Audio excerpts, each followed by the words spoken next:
ಇನ್ನು ಬೆಂಗಳೂರಲ್ಲಿ ತ್ಯಾಜ್ಯ ವಿಲೇವಾರಿಗೆ ಜಿಬಿಎ ಒಂದು ಹೊಸ ನಿಯಮವನ್ನು ಜಾರಿಗೊಳಿಸಿದೆ. ಆ ನಿಯಮ ಯಾವುದು? ಚಿಕನ್ ಮಟನ್ ತ್ಯಾಜ್ಯ ವಿಲೇವಾರಿಗೆ ಹೊಸ ನಿಯಮ ಜಾರಿಗೊಳಿಸಿರ್ತಕ್ಕಂಥ ಜಿಬಿಎ BSWML ಮೂಲಕ ಹೊಸ ನಿಯಮಗಳ ಅನುಷ್ಠಾನಗೊಳಿಸಿರ್ತಕ್ಕಂಥ ಜಿಬಿಎ ಪ್ರತಿ ಕಿಲೋಗ್ರಾಂ ಮಾಂಸದ ತ್ಯಾಜ್ಯ ಸಂಗ್ರಹಕ್ಕೆ ₹5 ಶುಲ್ಕ. ತ್ಯಾಜ್ಯ ಸಂಗ್ರಹ ಶುಲ್ಕ ಹೇರಿಕೆಗೆ ವ್ಯಾಪಾರಿಗಳು ಈಗ ತೀವ್ರ ಅಸಮಾಧಾನ ವ್ಯಕ್ತಪಡಿಸಿದ್ದಾರೆ. ₹5 ಎಲ್ಲಿಂದ ಕೊಡೋದು ನಾವು?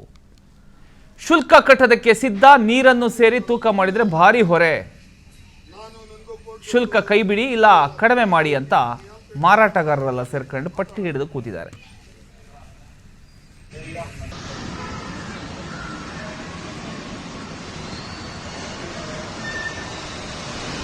ನಾನು ನನಗೂ ಕೋರ್ಟ್ ಗೊತ್ತು, ನನಗೂ ಇಲ್ಲ ಗೊತ್ತು, ನಾನು ಹೋಗ್ತೀನಿ. ಅವ್ನು ಯಾವ ಟೆಂಡರ್ ಮಾಡಿ ಮಾತಾಡೋಣ ಅಷ್ಟೇ, ಏನಿಲ್ಲ. ಮೀಟಿಂಗ್ ಮಾಡಲಿ, ಮೀಟಿಂಗ್ ಮಾಡಿಬಿಟ್ಟು ಅಂಗಡಿಯವ್ರು ಕರೀಲಿ, ಕರ್ಬಿಟ್ಟು ಮಾತಾಡಲಿ. ನಾವು ಅಲ್ಲಿ ಬಂದು ಮಾತಾಡ್ತೀವಿ, ಆಫೀಸರ್ ಮುಂದೆ ಮಾತಾಡ್ತೀವಿ. ನಿಮ್ಮ ಹತ್ರ ಏನಿಲ್ಲ ಪ್ರಯೋಜನ ಇಲ್ಲ.